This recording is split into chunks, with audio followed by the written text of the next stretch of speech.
Olá, muito boa tarde. Todos sejam muito bem-vindos aqui ao nosso segundo webinar. Como é que está a construção civil nesses tempos de coronavírus? Construção civil, como é que sua empresa deve agir? Você que acompanhou conosco o primeiro webinar e você viu as possibilidades que nós temos ainda de dirigir os nossos negócios, hoje nós teremos a oportunidade de conversar sobre qual o status do antes, durante e depois, com diferentes especialistas aqui conosco, de que maneira nós podemos trabalhar os nossos negócios, as nossas empresas dessa maneira. Eu gostaria de apresentar aqui, de uma forma muito especial, os nossos convidados. Nós temos aqui a oportunidade hoje de conhecer ponto a ponto como é que está a realidade lá na Itália. Não é, Renato? Tudo bem? Seja bem-vindo aí, daqui a pouquinho você vai falar com a gente. Também o Rodrigo vem falando lá da China. Rodrigo, muito obrigado aí pela sua presença aqui conosco. Rodrigo daqui a pouquinho vai falar com a gente, nós vamos apresentar um a um.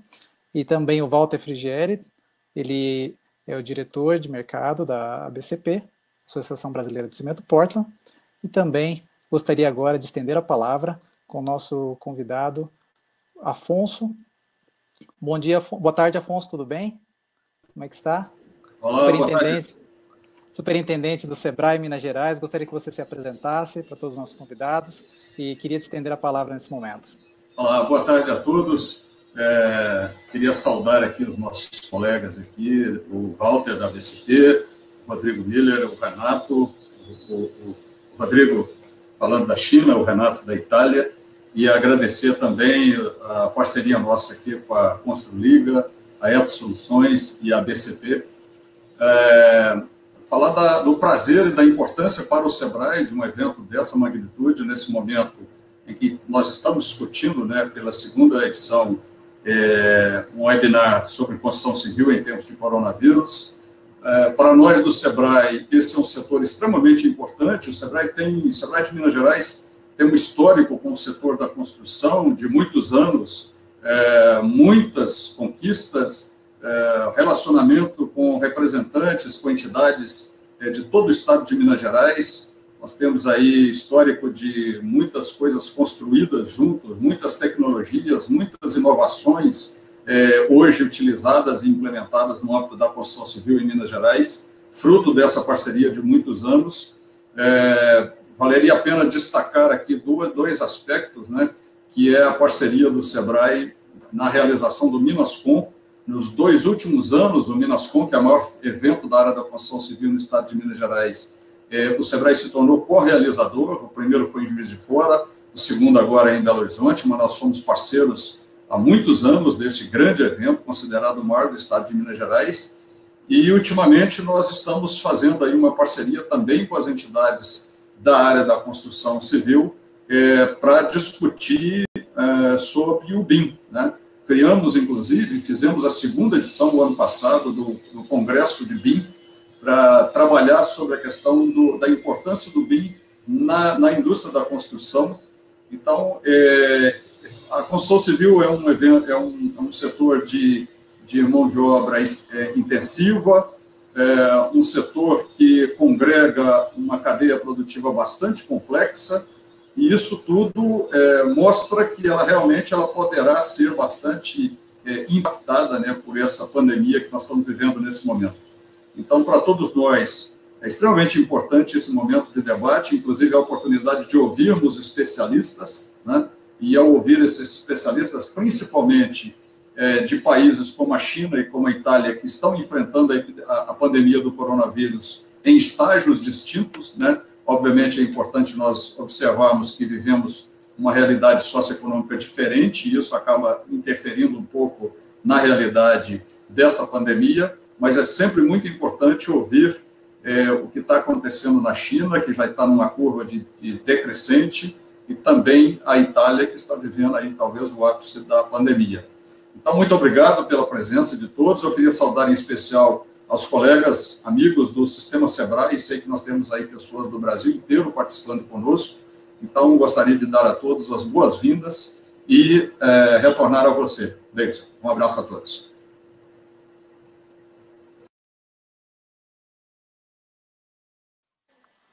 Muito obrigado, nós agradecemos de uma forma muito especial aqui os nossos parceiros, o Sebrae, a pessoa do Afonso aqui, o superintendente, que nos agraciou com as boas-vindas. E você que está chegando agora também, que está entrando no nosso webinar, gostaríamos de saudá-lo. Não esqueça de colocar a sua cidade, a cidade onde você está falando, e também qual o seu estado. Coloque ali, para nós possamos conhecer de onde você está vindo, de que parte do Brasil você está falando.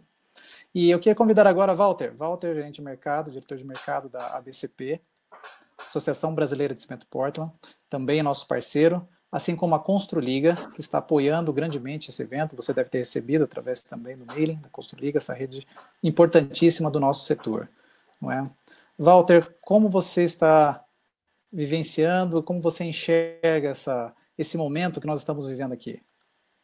Bom, boa tarde a todos e a todas. Renato, não sei se eu falo boa noite para você, mas o Rodrigo da China, a gente nem tem expressão boa madrugada, né, Rodrigo? O Rodrigo está sendo um herói aqui. Bom, nós da Associação Brasileira de Cimento Portland, a gente está muito satisfeito de participar dessa iniciativa com 3 parceiros nossos, e a gente acha que esse momento é um momento importante da gente compartilhar, né? Compartilhar como que cada um está vendo o mercado, como é que a gente pode tentar enxergar o que vem pela frente. Então, eu vou aproveitar esse momento. Eu comecei aqui falando da BCP, da nossa Associação de Cimento, e vou jogar agora um pouco, sair do CNPJ, vou jogar para o meu CPF. Eu dei muitos anos aulas de planejamento estratégico, e depois eu retorno para o CNPJ. Então, eu acho que a gente pode olhar esse momento aqui, pensando em dividi-lo em 5 fases, 5 tempos diferentes. O primeiro tempo é lá atrás, quando a gente era feliz, né? E às vezes a gente não sabia, mas a gente era feliz, que foi antes da crise. Se a gente olhar do ponto de vista macro, o que tinha ali acontecendo? A construção começava a crescer, a construção imobiliária começava a crescer, a gente ainda não tinha uma recuperação de renda expressiva, mas a gente tinha, por outro lado, a queda da taxa de juros, e um pipeline bastante importante vindo da infraestrutura, né? Não como realidade imediata, mas como realidade futura. Então, vamos dizer assim, a gente estava no momento com uma expectativa de crescimento, né? Não um grande crescimento, mas um crescimento. Do ponto de vista das empresas, né, cada uma com a sua realidade, mas a maior parte das empresas, provavelmente, com grande capacidade ociosa, né, já que a gente veio de um período de crise, muitos anos de crise na construção. Aí a gente passa para o momento 2, né, como quando eu dava aula lá de cenários, de planejamento estratégico, a gente sempre falava que a gente tinha que ficar sintonizado, botar sensor para tentar entender o que vinha pela frente. Só que o caso do coronavírus é um caso especial, não tem sensor que foi capaz de capturar que estava vindo aquele tsunami para cima da gente, né? Então, do ponto de vista da empresa, é muito complicada a situação, né? É muito complicado. Do ponto de vista do governo, a gente ainda teve um período para aprender um pouco com a experiência aí da China, começar a ver como é que estava se manifestando na Europa. Então, teve um pequeno período de preparação. Aí a gente chega no momento 3, que é o momento que nós estamos vivendo. O momento 3, também vou dividir em 2 partes, né? A primeira parte é o momento da saúde, né? O momento da saúde é o momento em que se comunica com a população a gravidade da crise, se estrutura e se tenta aumentar a capacidade produtiva do sistema de saúde, né? Isso é a variável, continua sendo uma variável crítica do nosso sistema, e a gente coloca toda a economia focada em atender a saúde e os fluxos principais. Então, eu diria que esse é o primeiro momento desse período 3, digamos assim.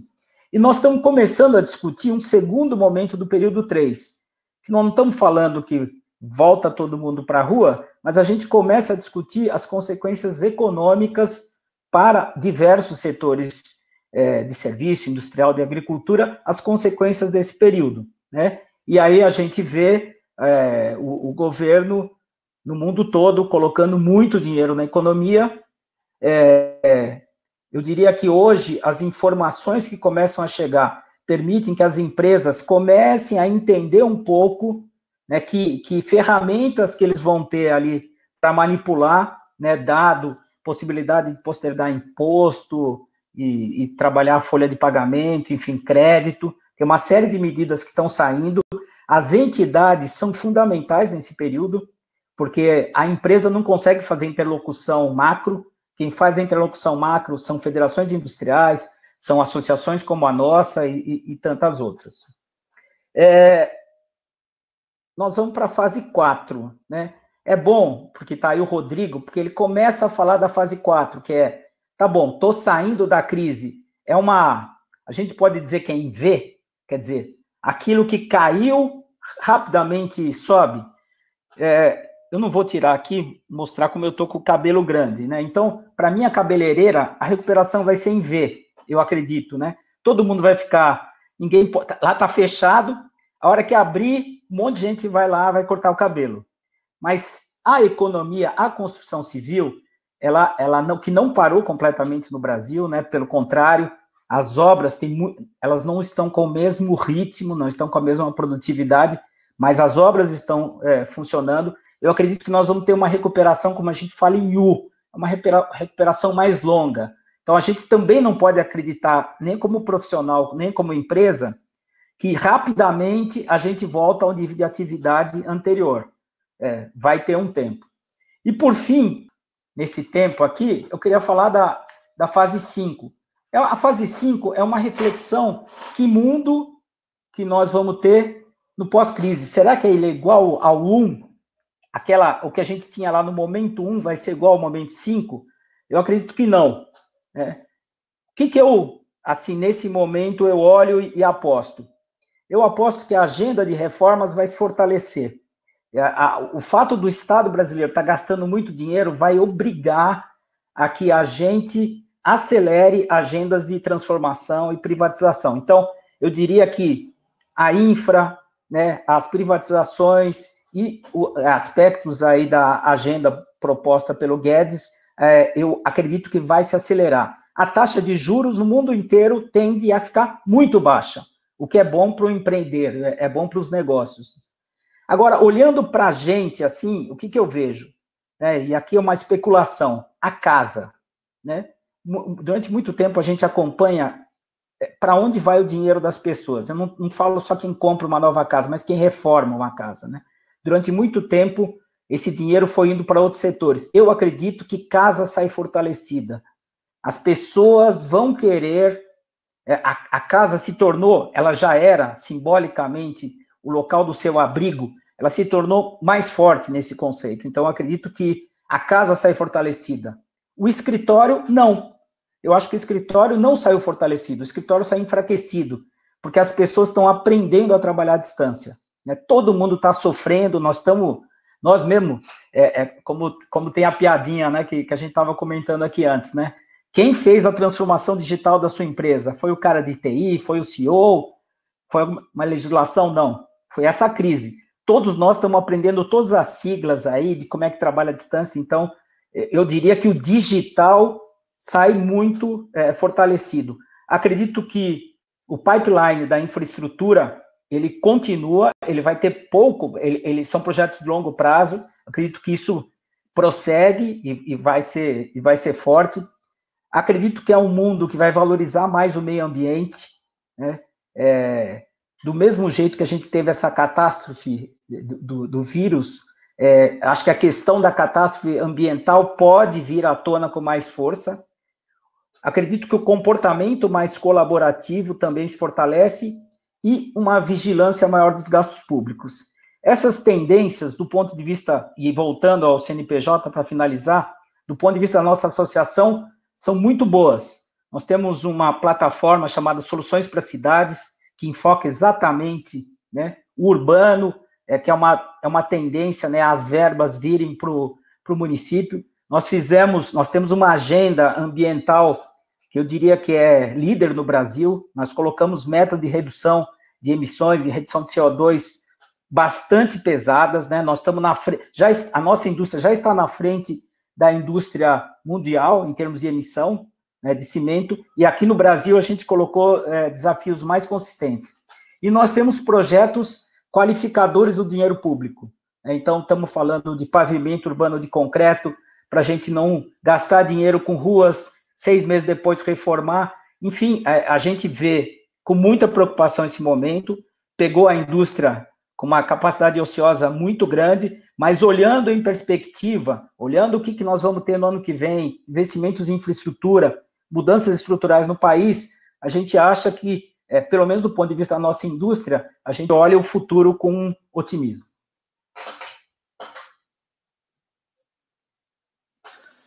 Muito bom, Walter. Muito obrigado aí por essa visão ampla. A gente nota que o otimismo é a marca que tem tomado todos os níveis do setor, não é isso, Walter?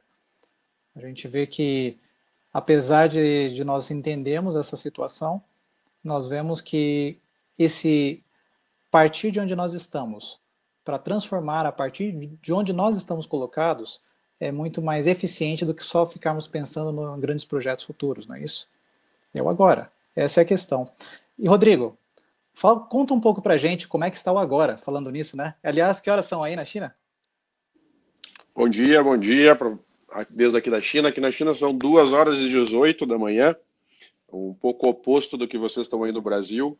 Se eu bocejar durante a explanação aqui, vocês já me perdoem, porque hoje de manhã eu acabei acordando super cedo para uma reunião e estou tocando até agora direto. Antes de falar um pouco da... Então, Rodrigo, só conta um pouquinho da Huaxin Summit da China, né? De onde você é o diretor executivo. E Isso. Aqueles que estão chegando agora, apenas aproveitando, este webinar, ele é focado no momento em que nós estamos vivendo, para entendermos a questão da China e da Itália nos momentos antes, durante e pós-crise. Por isso temos nossos convidados especiais. Falou abrindo Alfonso Rocha, superintendente do Sebrae MG, também Walter Frigieri, diretor de mercado da BCP, estratégia de mercado da Associação Brasileira de Cimento Portland, e agora aqui Rodrigo Miller, diretor técnico de cimentos de alto desempenho da Huaxin Summit da China. Rodrigo, com você. Obrigado, Davidson, pela introdução. Só contando um pouquinho da história, eu estou na China desde setembro do ano passado, eu cheguei aqui no mês de setembro, e a Huaxin Cement aqui na China é uma das 5 maiores empresas chinesas do mercado cimenteiro. Essa empresa, só para vocês terem uma ideia, ela produziu no ano de 2018, 2019, mais cimento do que a capacidade produtiva brasileira. Então, nós estamos falando que em 2018 a Huaxin produziu em torno de 100 milhões de toneladas e o ano passado, fechou o ano passado com quase 115 milhões de toneladas, 114 uns quebrados. Então, vocês terem uma ideia do tamanho do mercado chinês e do tamanho da China.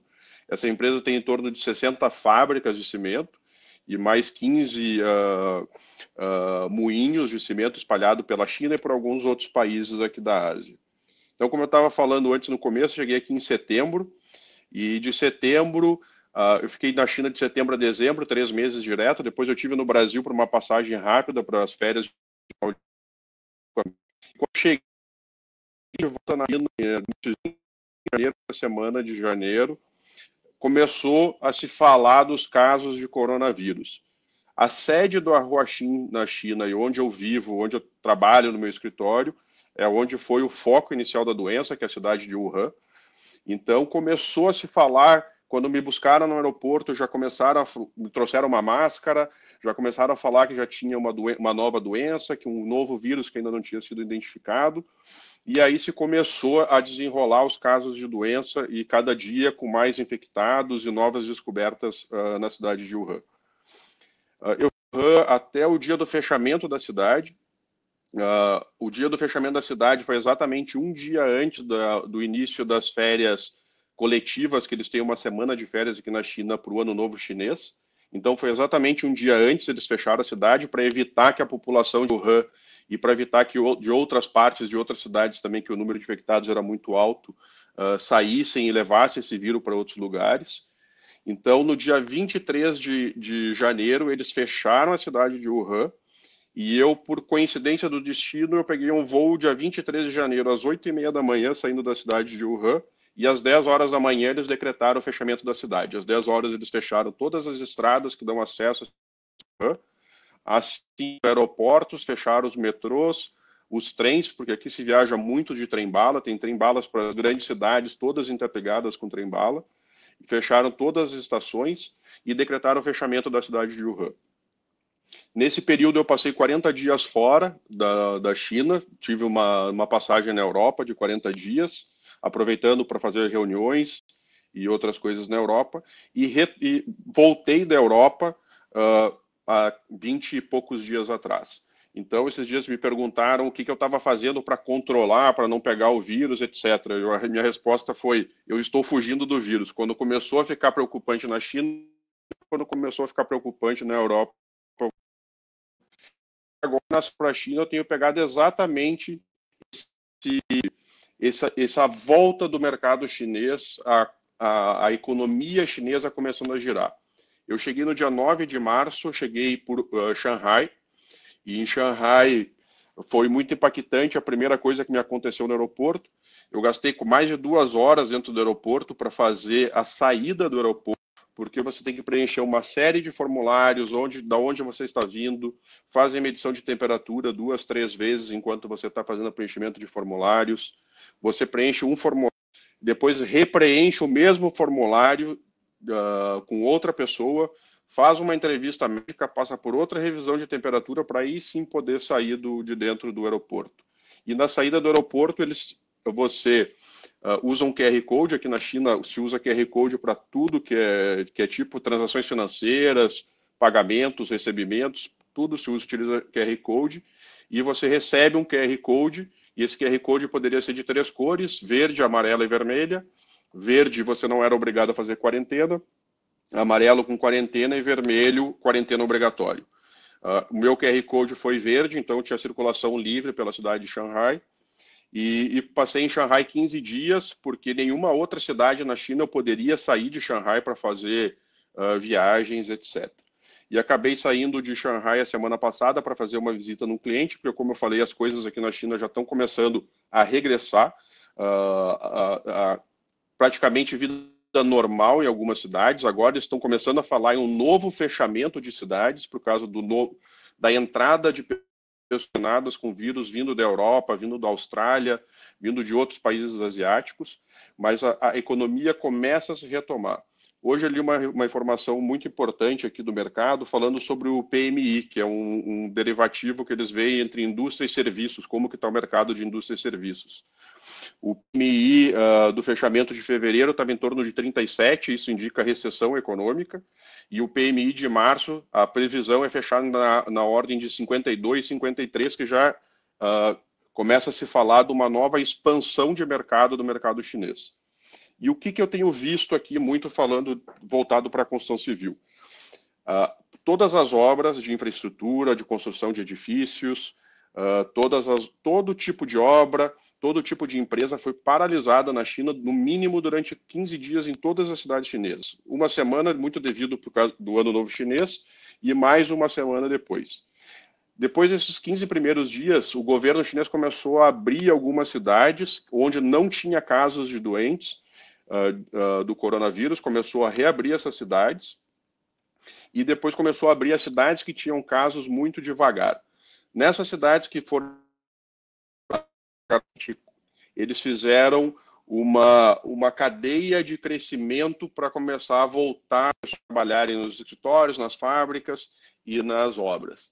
Então, se começou primeiramente com 25% da população, depois se passou para 50%, para 75%, e agora essa semana e a semana passada que começou a se retomar 100% da população de novo nos escritórios e nas obras.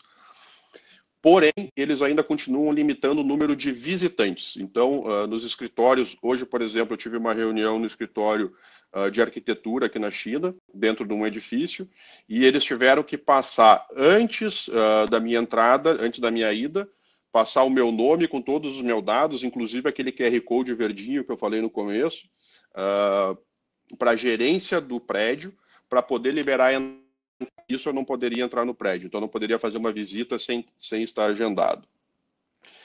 Um outro dado muito interessante aqui na China, que saiu ontem ou hoje, foi sobre o PIB, que está todo mundo preocupado como que está o PIB chinês, o que vai acontecer com o PIB chinês.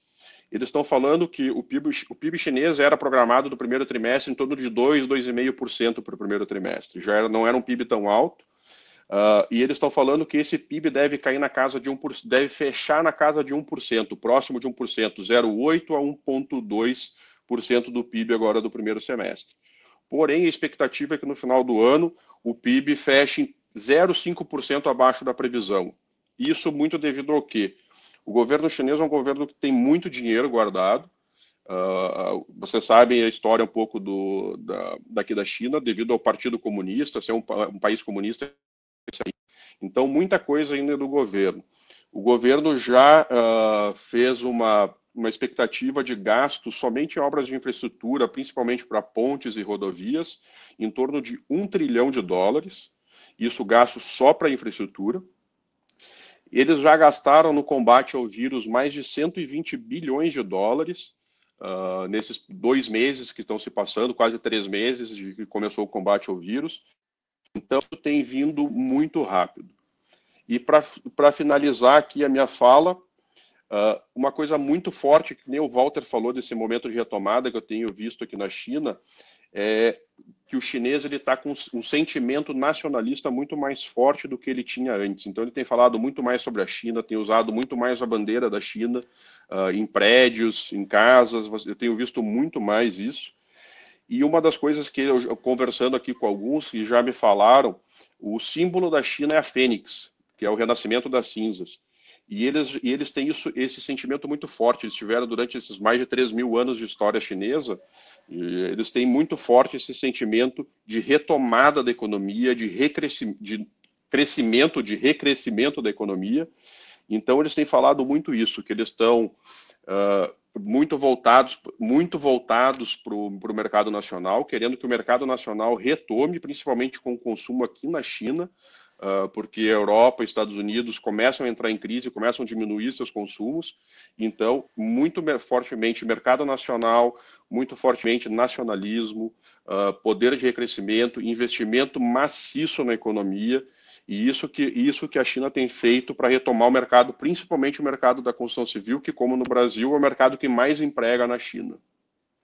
Rodrigo, eu queria aproveitar, então, essa questão do paralelo que a gente pode ter com a China hoje. Obviamente, somos mercados bastante distintos, mas você comentou de algumas questões. Primeiro, esse ponto do nacionalismo, que achei super interessante, um país daquele tamanho, né, com tantos bilhões ali, né, nós temos ali mais de 1 bilhão de pessoas, 1,5 milhão, em torno disso, focado no nacionalismo, ou seja, ele volta para o micro. Um país daquele tamanho focado no micro, porque é a partir do micro é que ele renasce, não é isso? E nesse período, de que maneira você viu a Huaxin atuando? Você comentou alguma questão dos negócios e de atitudes que foram tomadas nesse período, que eu creio que esse paralelo pode ser interessante para nós aqui, né? O que fazer enquanto está tudo nesse isolamento? Ótimo. Vou falar primeiro da Huaxin. Desde que foi fechada a cidade de Wuhan, começaram a ser tomadas várias medidas. Eu tive a participação de algumas reuniões para tomando essas medidas, para não deixar as pessoas paradas, principalmente as pessoas que não atuam nas fábricas, porque muitas das fábricas não pararam, muito mais escritórios que foram áreas comerciais, financeiras, etc. E a Huaxin lançou no finalzinho do mês de janeiro, iniciozinho do mês de fevereiro, um programa de treinamento maciço de toda a população da empresa, voltado para treinamentos online.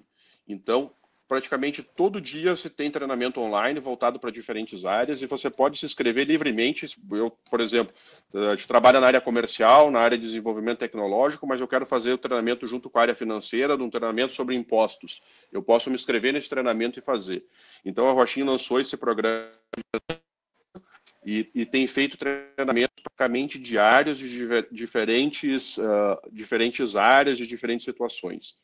E a Huaxin, vocês lembram daquele hospital que foi construído para 1.000 leitos em 10 dias? Eu acho que todo mundo ouviu falar isso. Infelizmente eu não estive lá ainda, mas quando eu voltar para Wuhan, que já está sendo aberto o Wuhan, vários bairros de Wuhan já estão abertos, isso é importante destacar.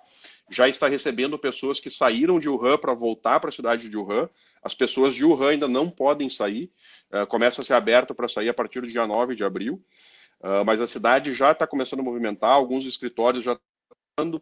O escritório da Huaxin hoje está com uma população em torno de 15% da população total do escritório, então já está começando a ser retomado. E o cimento para a obra, que foi realizada a obra, todo o cimento da obra, dessa obra do hospital, foi doado pela Huaxin. A Huaxin não tem uma fábrica na cidade de Wuhan, que é a capital do estado de Hubei. Nós temos uma fábrica a praticamente 60 quilômetros da cidade de Wuhan, e nós doamos todo o cimento para a construção desse hospital. Foi uma iniciativa muito interessante. E a segunda questão, Davidson, me relembra, por favor, que eu acabei falando demais aqui, cara. Não, é a respeito ali desse momento de retomada de fechar retomada. Grandes negócios, né? Isso. O que você, nesse período onde ficou recluso, né? O que o pessoal voltou para a sala de projetos, você havia me comentado, né? Exatamente. Então, como as pessoas ficaram em casa, cara, e uma coisa muito interessante que aconteceu com a gente, eu falei desse mundo da Huaxin, de venda de cimento de mais de 100 milhões de toneladas por ano, mas a minha área de negócios é uma área pequena, ainda que está sendo começado, é uma área que existe há 4 anos na Huaxin aqui, então é uma área muito recente, e uma coisa muito interessante, durante o pico da crise no mês de fevereiro, nós fechamos 2 negócios aqui na China, que foram os maiores negócios do histórico de 4 anos dessa pequena empresa dentro da Huaxin. Então, isso foi muito interessante, que mostra que os negócios não pararam durante a crise. E uma outra coisa que você perguntou, esse poder de nacionalismo, a parte interna, do micro, voltando...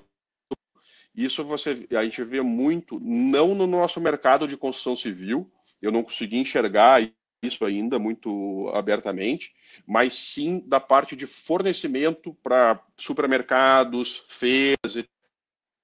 Isso é uma coisa que o pessoal tem falado aqui. Eu estou em Chengdu hoje, que é uma outra grande cidade aqui da China. Hoje eu tive, dessas conversas que eu tive, o pessoal estava falando que eles estão começando a comprar em produtores locais, comidas, etc., para incentivar de novo o comércio local, para esse comércio local retomar o crescimento e trazer de novo o movimento econômico para dentro das cidades. E no geral, as empresas, enquanto estava parado, assim, você viu que elas tomaram que tipo de postura? Também foi semelhante? Outras empresas, que não tem empresas menores, né? Mas outras empresas. Eu vou dar só um dado para vocês aqui. O maior instituto de engenharia e arquitetura chama TADI, que é Tongji Architectural Designer Institute. Esse escritório dele só tem 5.000 pessoas trabalhando, que é um escritório de desenvolvimento. Isso é um escritório pequeno. E eu conversando um pouco com o pessoal lá de Shanghai, eles me falaram que não pararam. Todo mundo trabalhando online, assim como a gente vê nas redes aí no Brasil, as pessoas botando fotos aí de grupos online, todo mundo trabalhando junto em projetos, em desenvolvimento. Aconteceu a mesma coisa aqui. Então, a brincadeira que o Walter fez, que fez o desenvolvimento tecnológico da sua empresa, foi o CEO, foi o CEO, ou foi o coronavírus, né? Eu acho que se aplica também, eu acho que não só ao Brasil, acho que muitos países que não tinham esse desenvolvimento tecnológico, home office, o trabalho online, o trabalho colaborativo online, acabou que esse desenvolvimento tecnológico deu um prazo muito curto de tempo. Eu acho que nem a tecnologia estava acostumada com isso, né? Em 2 meses deu um salto muito grande dessa diferenciação. Rodrigo, muito obrigado. Ainda tem algumas perguntas aqui, que nós vamos deixar ali para a parte final das perguntas. Muito obrigado para você que está colocando ali no chat. Nós vemos ali, Afonso, você colocou a respeito das novas práticas de construção. Então, Rodrigo, já vai pensando aí, mais para frente, que tipo de novas práticas nós temos visto, ou você pode observar aí nesse momento, né? E também aqui, o Felipe, ele pergunta para a gente de que maneira o mercado chinês não ficou parado. Que interessante, né? Essa colocação não ficou parado porque ele estava rodando. E agora, Renato de Castro, gostaria que você falasse um pouquinho do seu trabalho, diretamente da Itália, né, com Smart Cities aí. Muito obrigado por sua presença.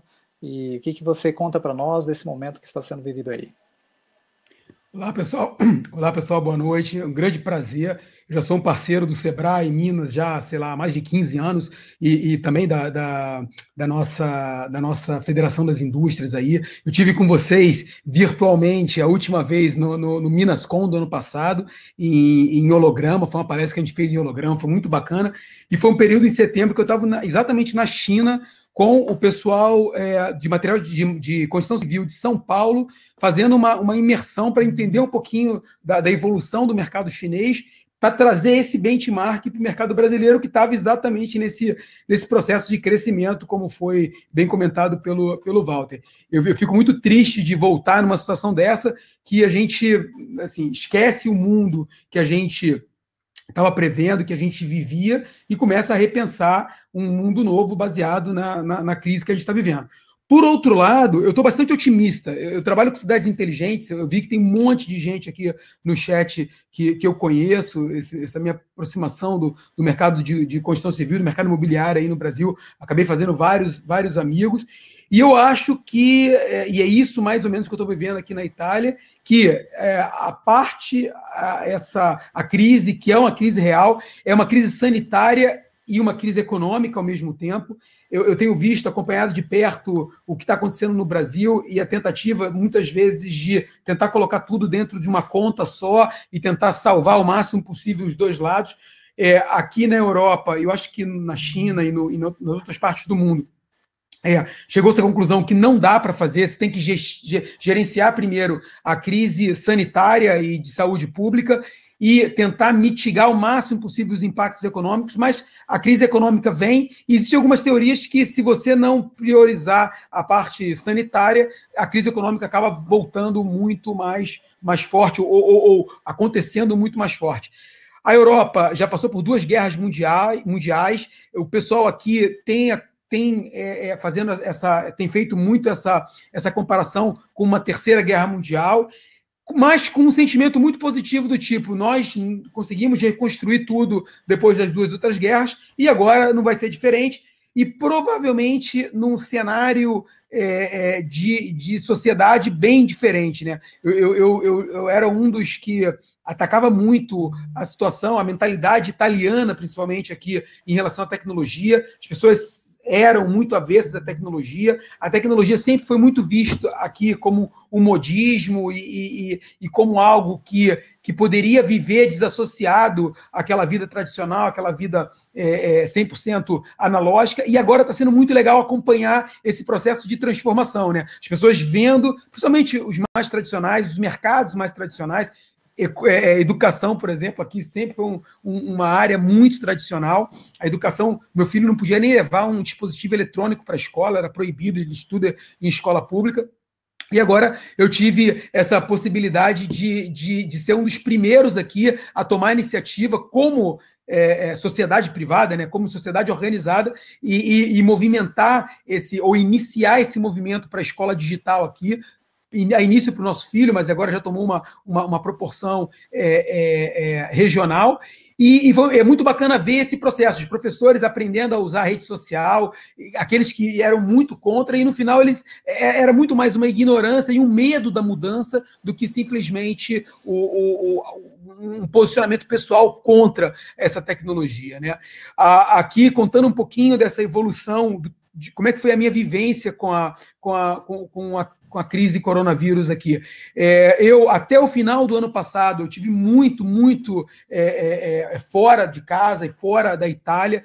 Ano passado eu fiz 70 eventos em 15 países em 10 meses. Eu acabei toda essa sequência aí no Brasil também, uma parceria com outro Sistema S, com o SESI, para um projeto desde robótica junto com a Lego. Então, eu dei 9 palestras sei lá, em 10 dias, em 10 estados, num espaço muito curto, no final de novembro, começo de dezembro, e foi a última lembrança que eu trouxe do Brasil, muito otimista, e foi muito bacana ver as crianças discutindo cidades inteligentes e tal, propondo soluções. Depois disso, eu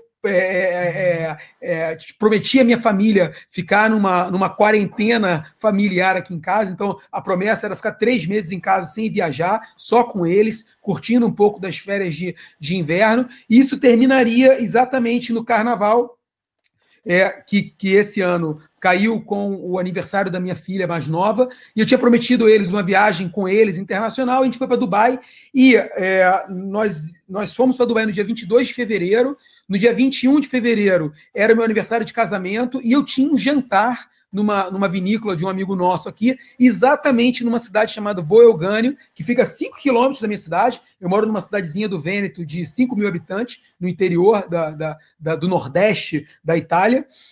E essa cidade foi a cidade, o foco, o epicentro, um dos epicentros. A Itália teve 2 epicentros, o epicentro do Vêneto, a 5 quilômetros daqui. E era exatamente nessa cidade que eu tinha esse jantar. A gente decidiu não ir para não se cansar, para o dia seguinte a gente ia viajar.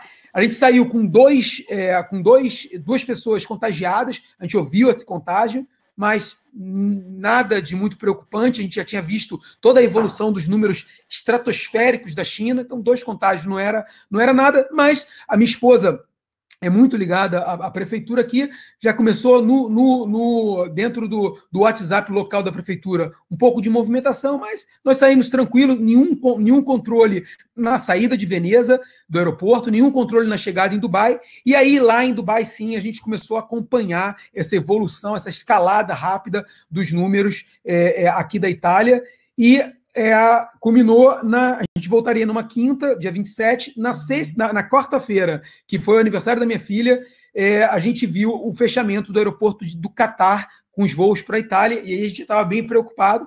A gente conseguiu voltar também sem controle em Dubai, sem controle na Itália, e aí foi aí que começou realmente toda essa escalada.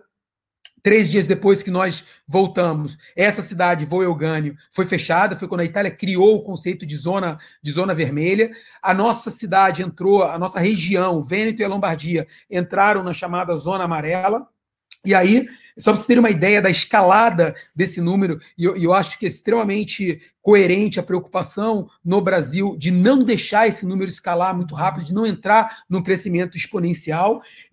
Dia 24 de fevereiro, era uma segunda-feira, nós estávamos com 209 casos aqui na Itália, e com algumas mortes, e esse processo evoluindo. Ontem foi uma segunda-feira, 5 segunda-feiras depois, nós chegamos a 11.300 mortes, com mais de 100 mil infectados, né? E nem precisa falar muito da curva italiana, vocês acompanharam, basta olhar agora a curva americana. Eu vi os números agora, os Estados Unidos já fechou em 174 mil infectados. O número de mortes deles ainda está mais baixo, mas o número de infectados, como a Espanha, está crescendo muito rápido. Então, a preocupação desse processo é exatamente essa alavancagem, que a gente espera não acontecer aí no Brasil, e aí você consegue controlar e manter, de certa forma, a crise sanitária controlada. A crise econômica e financeira é uma crise que está acontecendo e vai acontecer no mundo inteiro. Então, eu nem vou entrar muito em detalhes aqui, que nível está de discussão hoje aqui na Europa, mas só para exemplificar um pouquinho para vocês, eu moro numa região do norte, que é uma região com forte movimento separatista. Algumas cidades já tiraram a bandeira da Europa do mastro, né? Sempre tem 3 bandeiras: a bandeira da região, a bandeira do país, Itália, e a bandeira da Europa, com uma forma de protesto, enquanto a Europa realmente não acordar para a necessidade, né, de criar políticas específicas para o coronavírus para a Europa, né, principalmente para a Itália e para a Espanha. A gente está em crise, então a gente não sabe muito como é que vai ser esse futuro da Europa, e essa é a discussão agora. Os números ainda são muito altos aqui. Hoje, todo dia, como nos períodos de guerra, a família se reúne às 6h30, 7 horas da noite, senta na frente da televisão e vai ver os números. Foi muito emblemático. Semana passada a gente passou 4, 5 dias sem o chefe da Defesa Civil, porque ele estava com coronavírus, né? Então ele saiu do circuito, e esses números vêm oscilando, e nós tivemos o pico na última sexta-feira ou sábado de 900 e poucas mortes, e a gente vem oscilando, baixou um pouquinho para 800, ontem baixou para 700, hoje já subiu para 837, então a gente já está no número muito alto. Provavelmente hoje ou amanhã a gente vai ter oficialmente pelo primeiro-ministro, isso também tem sido bem recorrente aqui, o primeiro-ministro e o presidente da República estão sempre indo na televisão, tentar acalmar a população e mostrar super transparente o que está sendo feito, né? Principalmente o tão esperado apoio às empresas e o apoio às famílias, que deve começar a chegar agora. Chegou aqui na cidade já um apoio de vale alimentação para as famílias mais em necessidade, mas a gente vê que, principalmente, a sociedade aqui na Itália está reagindo ou está tentando se mobilizar para reagir. Eu tenho comentado, eu tenho feito praticamente uma live todo dia aí no Brasil para discutir, para tentar ajudar e para tentar, né, mostrar um pouquinho desse processo.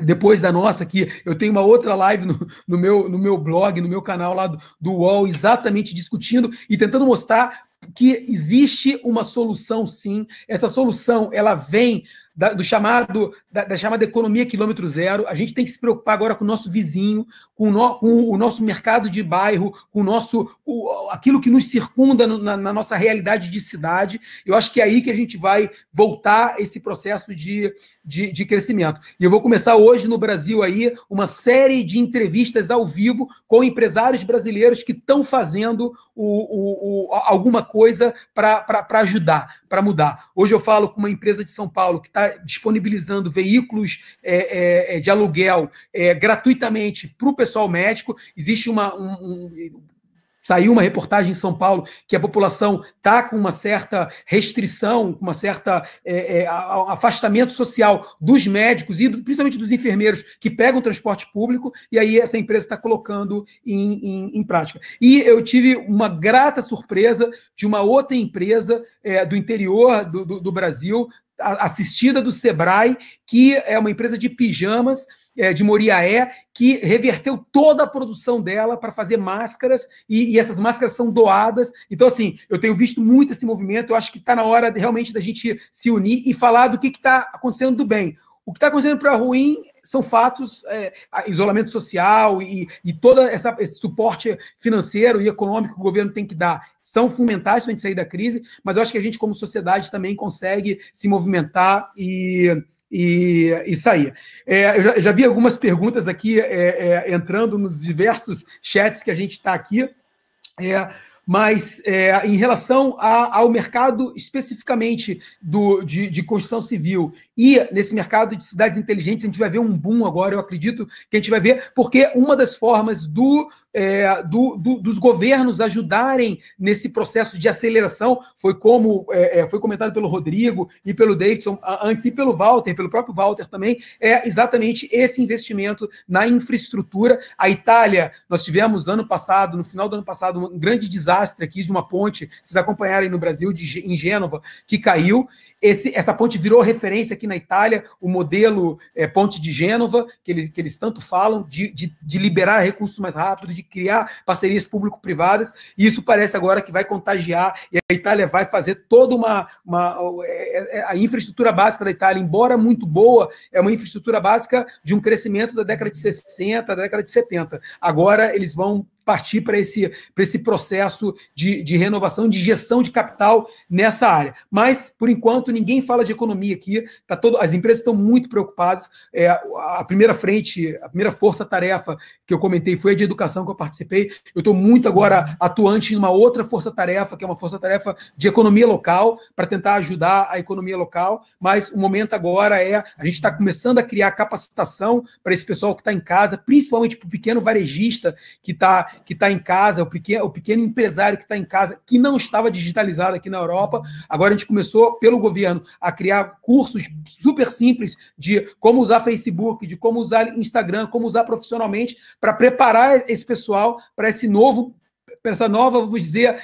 período de redescoberta e de reinvenção do mercado mundial que a gente vai viver. Eu acredito muito que a gente vai partir agora, como já foi comentado antes, aqui está muito forte esse espírito, mas a gente vai partir agora para um regionalismo muito forte, para um quilômetro zero, para não mais uma dependência total do processo de globalização. E olha que eu tenho mestrado na Alemanha em estratégia de globalização, que eu fiz em 89, você imagina, a gente nem falava tanto de globalização, mas eu acho que essa espiral rodou, crescendo, e agora a gente vai realmente repensar de novo os contatos pessoais, os contatos dentro da cidade. Já vem falando há muito tempo. O cenário, né, o teatro, o palco político real é a cidade. A gente faz política com P minúsculo dentro da cidade. É onde a gente mora. O resto são arquetipos políticos, Estado e país, que o cidadão mesmo acaba não interagindo muito. A gente vive numa cidade. E eu tenho uma frase que eu adoro para finalizar essa minha primeira participação, é que se você não está sentado à mesa com quem toma a decisão, provavelmente você está no menu. E isso a gente tem falado muito dentro de cidades inteligentes. E eu acho que agora esse é o momento realmente de se falar de multiatores, de botar todo mundo na mesa para discutir como sair dessa crise e sair mais forte dessa crise. Davidson, deixa eu só fazer um comentário rápido. Fala. Nós participamos de 2 grandes articulações aí que, enfim, tem muita conversa nesse momento com o próprio governo, e a nossa conversa com o Ministério do Desenvolvimento Social, aí falando de CEBIC, falando de diversos atores de construção, colocou três propostas anticíclicas, né, que ajudem a gente a sair desse período. Uma delas já era a pauta do governo, que é a Minha Casa Minha Vida, e, para nossa surpresa, a própria CEBIC encampou soluções para cidades, que são obras das cidades, né? Então, eu achei muito interessante, até surpreendente, a gente está tendo uma ótima acolhida para essa possibilidade de usar as obras nas cidades, obras de infraestrutura urbana e outras, também como parte não só da qualificação da cidade, mas também como uma medida anticíclica, né, para a gente se recuperar mais rápido nesse período. Adeilson. E olha só, fala, Afonso, pode falar. Eu queria uma questão aí com o Rodrigo. Eu estava participando de uma live outro dia com alguns empresários, uma live, inclusive, da XP, e veio um debate na hora sobre essa questão da superdependência mundial em relação à China, né? E aí, Rodrigo, a questão o Brasil, obviamente, o mundo inteiro importa muito da China, né? Mas agora, considerando principalmente um pouco dessa questão da retração econômica da China, você vê possibilidades de... Opa! Acho que caiu o link aí do Rodrigo. Então, guarda um pouquinho a sua questão aí. O governo chinês está controlando lá ele. Eu não sei se vocês sabem, eu passei 8 anos na China, né? Quando eu saí do Brasil, eu fui para a China e, bem, morei lá durante 8 anos, tenho um carinho todo especial pela China, e foi da China que eu conheci minha esposa e vim para cá, para a Itália. Então, eu sei como funciona lá. Seja bem-vindo de novo, Rodrigo. Rodrigo, estão dizendo que censuraram. Desculpa, eu caí. Eu vi que começou a falar de mim, eu fui ligar o microfone e caiu a internet aqui, desculpa. Cara, estão dizendo que censuraram a minha pergunta aí. Mas não, desculpa, falha minha. Não, sem problema. Só nessa linha da questão da que eu estava falando, da dependência mundial em relação à China, e pensando, obviamente, que o Brasil também é um país que importa muito da China, e também considerando essa questão de uma possibilidade de uma retração econômica chinesa, você vê possibilidade de algum setor no Brasil, né, algum segmento empresarial no Brasil que possa se beneficiar nesse primeiro momento dessa mudança, quem sabe, aí, dessa redução do fluxo, alguma coisa nessa linha aí? Eu acho que os setores que já estão sendo beneficiados, principalmente os setores de alimentos.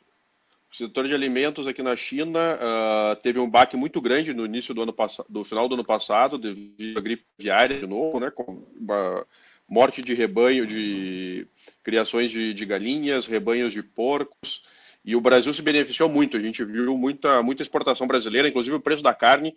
Eu sou gaúcho, comia muita carne, chegou a subir mais de 50% em alguns lugares do Brasil. Então, acho que esses setores de alimentos, carnes, soja, grãos, etc., acho que vão ser muito beneficiados.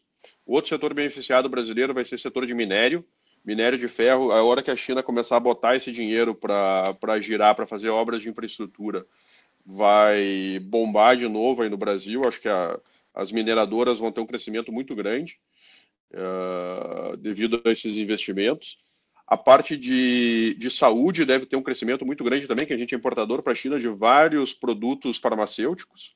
Então, eu acho que esses setores vão ser muito beneficiados devido a essa crise aqui, que vai ter um investimento muito maciço aqui na China.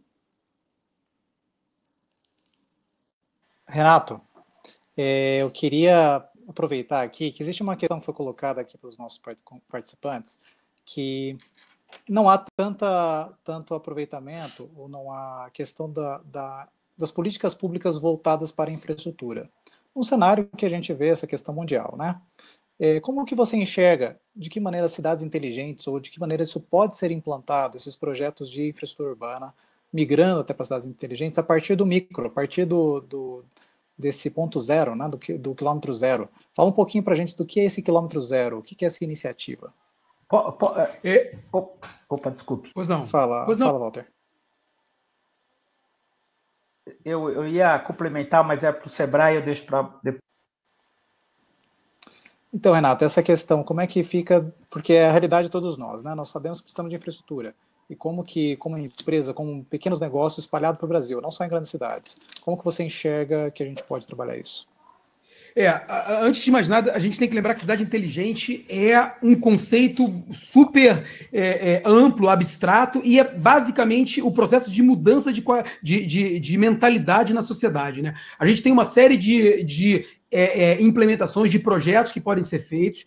Esses projetos estão, na grande maioria das vezes, relacionados à tecnologia, mas a consequência da cidade inteligente, ou melhor, cidade inteligente é uma consequência de uma evolução de uma sociedade diferente. Então, a gente vê esse patamar de cidades inteligentes, é muito difícil fazer comparação, e agora a própria ISO 9000 agora criou uma ISO para as cidades inteligentes, para poder criar indicadores para poder comparar cidades em relação ao mundo. Então, assim, é complicado comparar a realidade da Ásia com a realidade da Europa, que também é complicado de comparar com a realidade da América do Sul.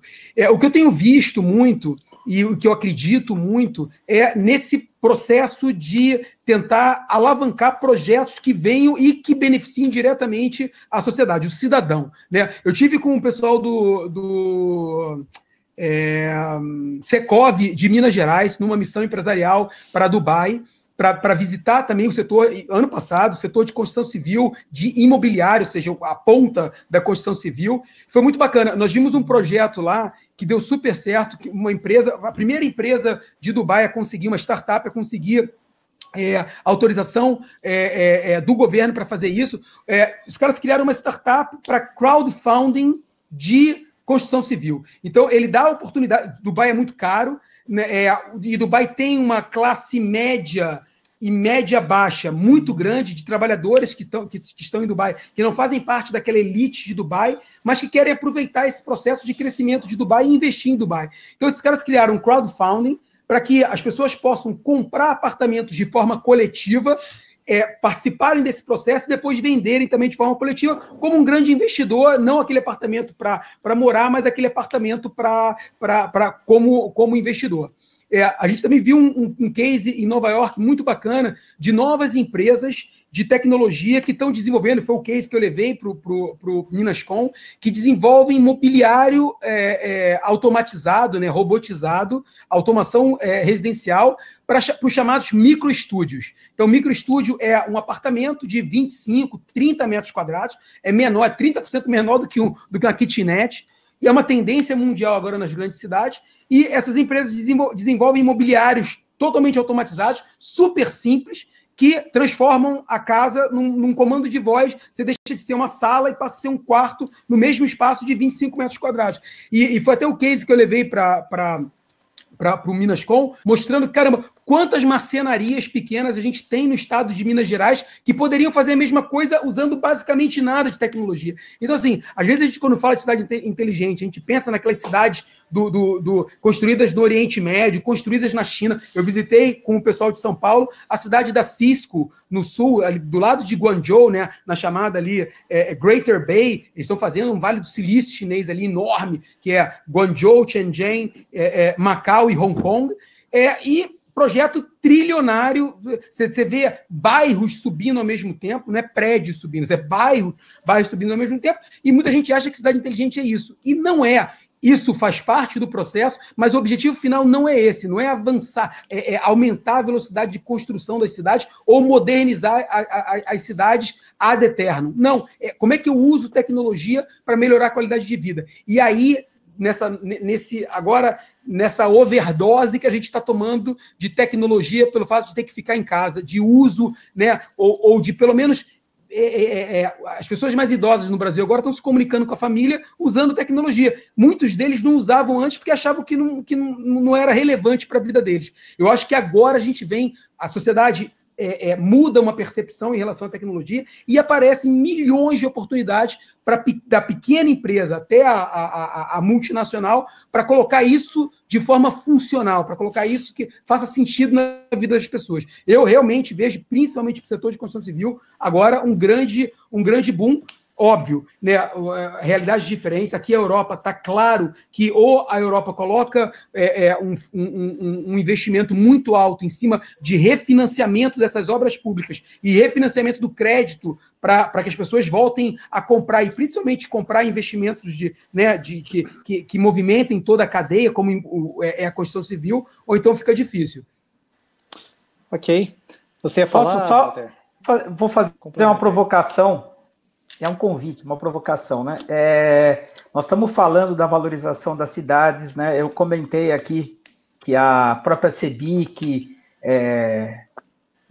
a gente teve a oportunidade, em um determinado momento, de mostrar até para o Guedes, né, essa questão das intervenções urbanas. Eu acho que, como nós estamos nessa situação, onde é muito difícil individualmente você conseguir superar desafios, eu acho que é o momento da gente pegar aqui as competências do Sebrae, né, que tem toda essa malha e esse know-how, né, tem malha e tem know-how do pequeno negócio. A Etos, que efetivamente faz capacitação de players. A Construliga, que tem uma gestão de comunidade e tem expertise digital. A nossa plataforma Soluções para Cidades, então vamos lançar um desafio aqui público para a gente se sentar e tentar formatar algo aqui com a ajuda do Renato, que primeira vez que eu te vejo, Renato, 10, com a ajuda do Renato, a gente tentar montar algo que impacte de alguma forma aí, ajude a melhorar a essa situação e a gente ser mais competente aí nesse processo de qualificação urbana. Só para completar lançado o desafio aí.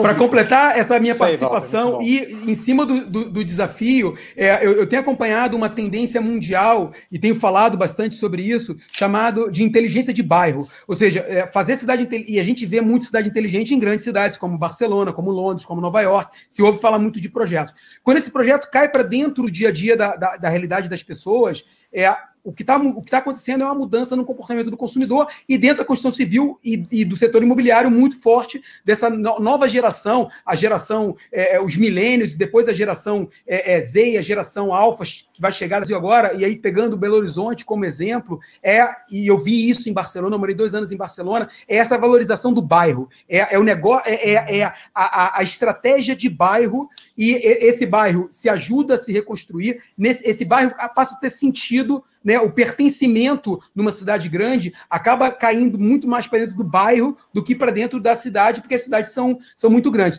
Eu acompanhei muito de perto, fazendo um trabalho bacana com o Smart Catalunya, que é o consórcio de cidades inteligentes da região da Catalunha, em Barcelona, do projeto das Superilhas, a valorização do bairro lá. Eu não sei se vocês tiveram o prazer de conhecer a Superilha, mas foi devolver o bairro lá para o cidadão. Então, intervenções muito pequenas de zona de limitação de tráfego e tal, em bairros que não tinham sentido ter muito trânsito, né? Eram bairros que ligavam 2 bairros periféricos. Renato, deixa eu só interromper você aqui, que vários dos nossos convidados aqui estão enfrentando alguns problemas. Nós vamos reiniciar aqui a sala. Ok? Então, espero que todos aguardem apenas 60 segundos e nós voltamos. Fiquem onde está, a sala vai ser reiniciada, ninguém precisa desligar o link.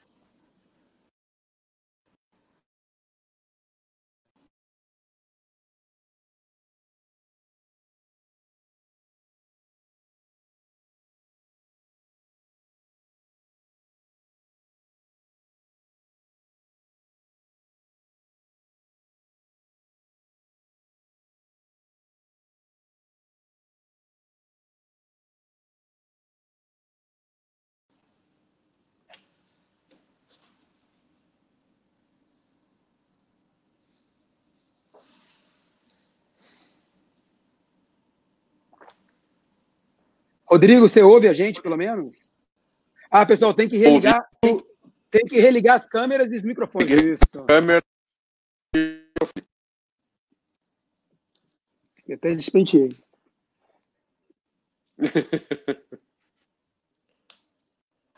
Todos de volta aí? Houston? Ok, muito bom.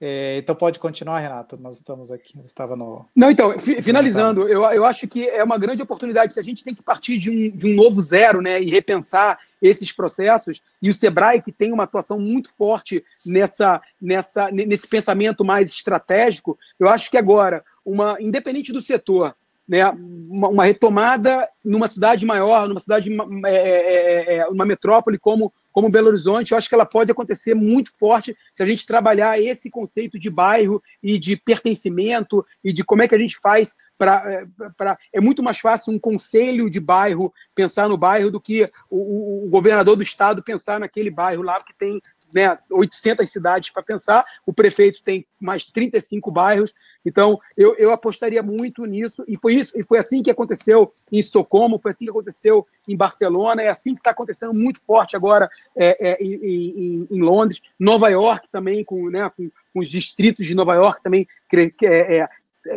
trabalha muito forte essa questão, né, do pertencimento um pouco mais regional. Eu acho que isso vale também para a Construção Civil. Eu posso falar? Ok. Isso, Afonso, por favor. E eu queria já aproveitar...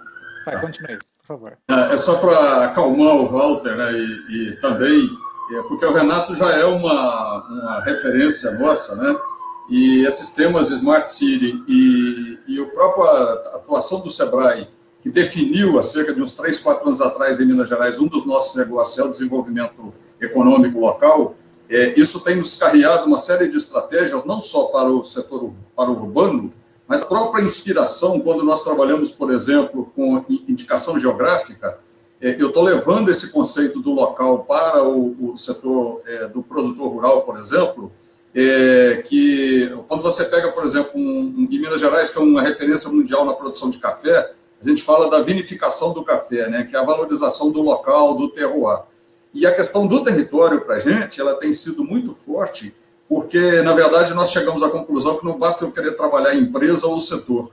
Eu tenho que trabalhar o território sob a ótica dos seus stakeholders, porque se eu trabalhar a governança, eu vou transformar o território num território amigável aos investimentos, e aí a vida das empresas fica muito mais fácil. Então, Walter, é um assunto que está fortemente no nosso radar.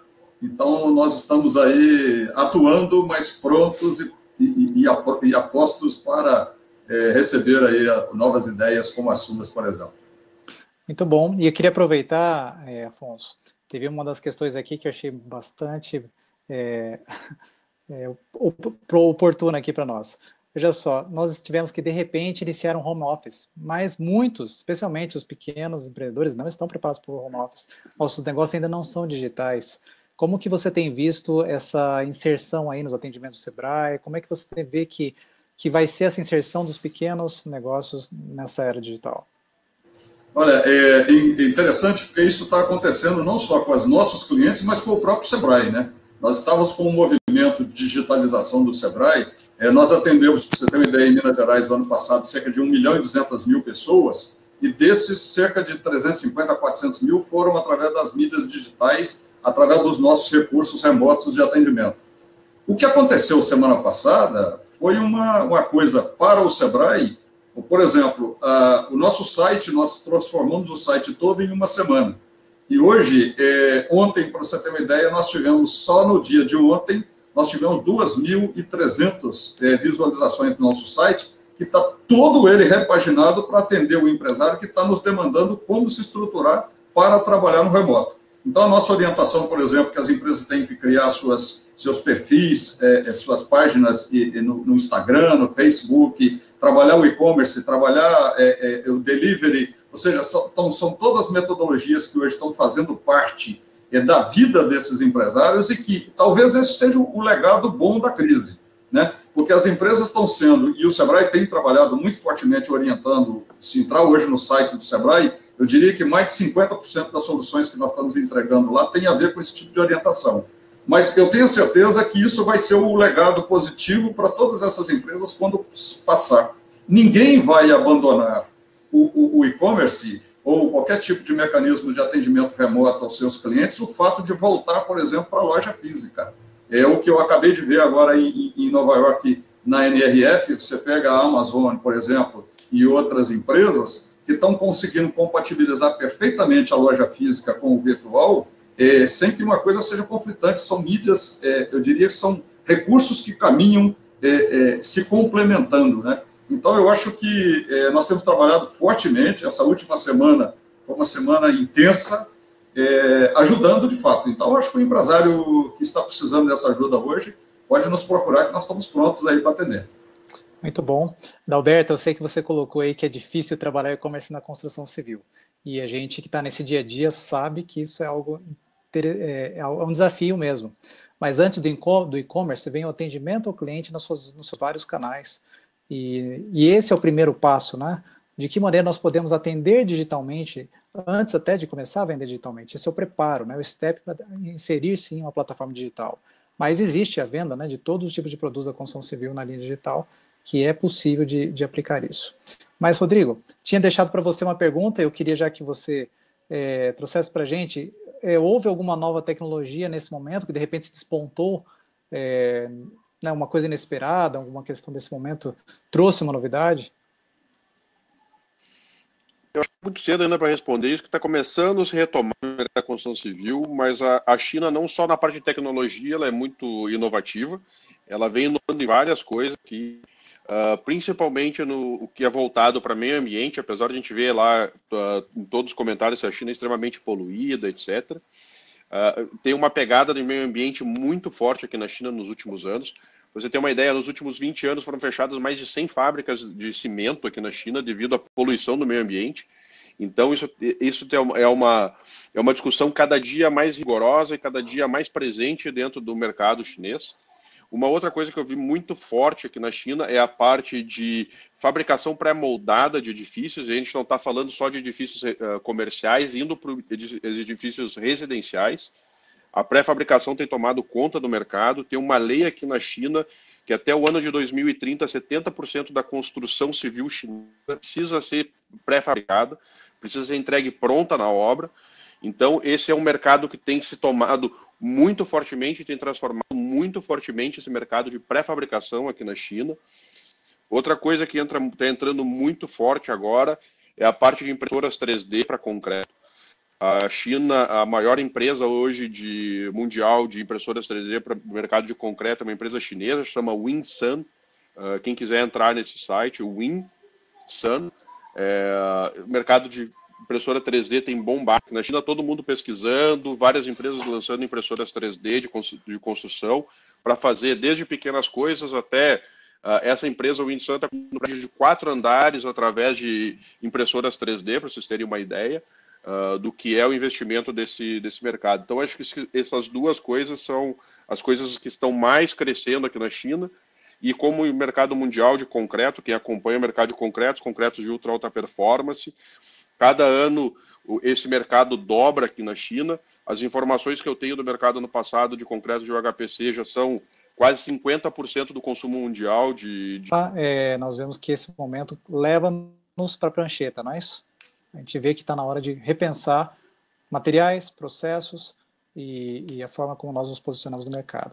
Nós estamos caminhando aqui para o encerramento, mas, Walter, eu queria que, na sua visão, como o diretor de planejamento estratégico da BCP, como que você tem visto, foi colocado aqui algumas perguntas nessa parte das vendas das unidades que, de repente, estão nos estoques aí no Brasil. Você tem visto alguma tendência de aumento, redução, de ficarem mais tempo parada? Eu sei que é cedo para falar, mas você vê alguma coisa nesse sentido? E de que maneira a parte dos mercados de materiais de construção e pequenas construtoras seria afetado por isso, positivo ou negativamente?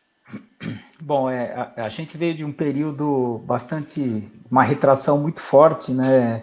Inclusive com alguns problemas legais do mercado imobiliário, e o que começou a acontecer, e alguns locais de forma explosiva, foi uma recuperação desse mercado, né? Então, a cidade de São Paulo estava vivendo um boom de construção, né?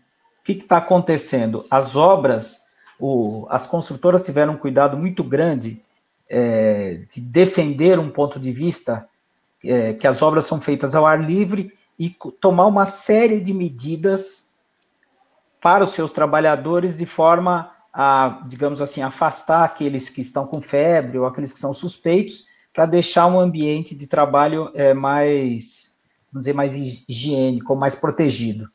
Então, o que aconteceu nesse mercado, ou o que está acontecendo, é que ele continua, só que ele continua com um ritmo menor.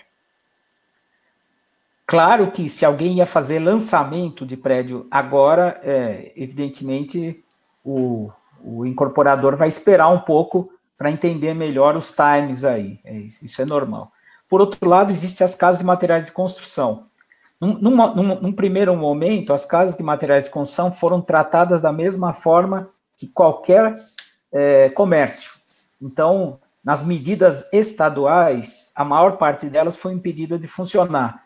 E houve uma série de argumentações colocadas pelas lojas, explicando que elas são fornecedoras de insumos importantes aí as atividades essenciais do país, e o que a gente está vendo é que, pouco a pouco, esse comércio está sendo liberado. É o que a gente tem hoje, isso está mudando todo dia, tem um estado que proibiu, liberou, proibiu de novo, nós não temos ainda um processo, digamos assim, uma linha geral que saia da União e atravesse os estados, uniformizando o conceito, o procedimento. Então, a gente está acompanhando isso no dia a dia, né? E é difícil ter uma previsão de como é que a coisa vai caminhar, porque a coisa vai caminhar dependendo das nossas curvas, né? Que curvas que o Brasil vai ter, né? Aquela primeira onda lá da saúde, o quanto nós já estamos sendo eficientes, né? E o quanto a gente vai conseguir liberando a economia. Muito cedo ainda para a gente dizer, né? São coisas que as próximas semanas, as próximas 4, 6 semanas, talvez tornem mais claro para a gente aí a tendência. Muito bom. Eu acho... Desculpa, David, só um comentário. Foi até interessante falar da primeira onda. A gente não entrou, e eu acho que não vai dar tempo da gente discutir aqui, mas no mundo hoje, principalmente aqui na Europa, que a gente está vivendo, né, um pico, se fala muito na segunda onda, mas a gente não diferencia, ou seja, a segunda onda para a gente ainda é sanitária, né? A gente está vivendo a primeira onda sanitária e a primeira onda econômica ao mesmo tempo. E a segunda onda, que é a grande preocupação do mundo hoje, e eu li hoje com muita preocupação notícias de Hong Kong. Hong Kong fechou de novo. Hong Kong teve um pico de 84 casos agora domingo e voltou a fechar. E o que o mundo está esperando agora é ver como é que vai ser essa segunda onda, que não é econômica ainda, é uma segunda onda ainda sanitária e de saúde pública na China e nos países que sofreram primeiro, né? China, Hong Kong, Coreia e Singapura. E eu acho que tudo vai depender, mesmo que os nossos números melhorem aqui na Europa, e vocês estão um pouco mais atrasados do que a gente em relação à curva, né? Tem que tomar muito cuidado com isso, para esse efeito sanfona de abertura e de fechamento. Ou seja, se planejar realmente ter um plano otimista para a abertura depois da Páscoa e ter um plano mais de contemplar todo esse cenário internacional, porque o mundo está aprendendo hoje com as experiências de quem está passando na frente, né? Então, hoje aqui está todo mundo com o olho na China, porque a gente está começando a entrar no platô, mas a China já está no platô há algum tempo e vai começar a abrir agora. Exatamente. Não só Hong Kong, eu vi hoje falando de Xangai, que provavelmente devem fechar de novo Xangai. Chengdu aqui também, hoje o pessoal já estava falando já de também começar a dar uma reduzida novamente no número de pessoas nos escritórios, etc., por causa dessa segunda onda que está retomando. Ô Davidson, só para deixar registrado, a gente falou de muita coisa, muita tendência, eu acho que só para não deixar escapar nenhuma aqui, que é a ciência, a inovação e a engenharia, né? O mundo está descobrindo ou redescobrindo a importância da ciência e da inovação, né? A gente tem casos aqui no Brasil de startups, né? Eu participo tanto do ponto de vista de investimento como de ajudar, né? Participo de uma coisa chamada Polistarts, lá, que é da Escola Politécnica, e lá na Poli, por exemplo, se fez um desenvolvimento de um equipamento de respiração 10 vezes menor o custo do que o custo normal. Então, a ciência que está aqui nos ajudando a encontrar a cura, né? A tecnologia que vai criando produtos, inovações para, né, que podem até mais rapidamente do que a gente espera resolver situações, né? E a engenharia brasileira também foi muito judiada, né? A gente perde muito dinheiro público por conta da não aplicação da engenharia. Também acredito que isso é uma tendência, né? Que essas coisas, todos nós vamos valorizar mais, né? Aquela verba que está sendo tirada ali da ciência, né? Do pesquisador, eu acredito que a sociedade vai querer que aquele dinheiro vá para lá, né? Porque aquilo é muito importante. A gente não pode hipotecar o nosso futuro, né? Isso aqui tem consequência lá para frente, né? A gente está vendo não, né? O que o país tem de capacidade, né? A gente veio na agricultura, que é a importância da pesquisa, né? O que o país tem estocado de conhecimento, de pesquisador, de dinheiro aplicado em pesquisa é fundamental. É fundamental. Então, acho que faltava a gente reforçar essa outra tendência. Muito bom. Sei que essa questão do antes, o durante e o depois, né? Ou seja, o que vai acontecer no dia seguinte, é algo que está constantemente no nosso radar, nas nossas discussões, e aqui, dentro dessa nossa oportunidade de conversar com os especialistas, a gente deixa registrado também o nosso desafio. Vamos continuar discutindo. A partir do quilômetro zero, né, Renato? A partir do nosso pequeno negócio, né, Afonso? A partir da visão da inovação, não é isso, Rodrigo? E a partir da nossa visão estratégica, olhando a inovação e engenharia, não é isso, Walter? Nós queremos agradecer a todos em nome dos nossos parceiros, o Sebrae, Construliga, a BCP e a Soluções. Eu queria encerrar esse momento, essa oportunidade, agradecendo você que participou conosco aqui, com as suas perguntas, com a sua motivação também, e lançar o desafio. Hoje, nós estamos colocando um movimento em rede, chamado Todos pela Construção. É uma iniciativa Ethos, Construliga, a BCP, SNIC, também com o apoio do Sebrae Nacional, onde nós estamos todos juntos, hashtag Todos pela Construção. Use a força da rede, use esse momento para que nós possamos, hoje, participar desse movimento Todos pela Construção. E assim, a partir de onde nós estamos, tenho certeza que muita coisa poderá mudar, e para melhor. Vamos transformar essa nossa crise numa grande oportunidade. Todos pela Construção é um movimento que vai trazer amparo tecnológico, conhecimento para você, com mais de 100 cursos. Não perca o próximo webinário, onde nós apresentaremos, será justamente a aula inaugural desse grande movimento, 100 cursos disponibilizados gratuitamente pelos maiores especialistas, trazidos pelos nossos parceiros para você. Todos pela construção. Muito obrigado. Afonso, muito obrigado ao Sebrae. Walter, muito obrigado à BCP. Queremos agradecer também a Construliga. Rodrigo, obrigado aí, viu? Sei que já está muito cedo, né? Mas muito obrigado. Tô quase dormindo aqui. Renato, obrigado pelo convite. Tudo de bom. Sei que você vai estar aí na UOL também. Tudo de bom para vocês. Muito obrigado. E até terça-feira que vem, às 15 horas, nosso próximo webinar.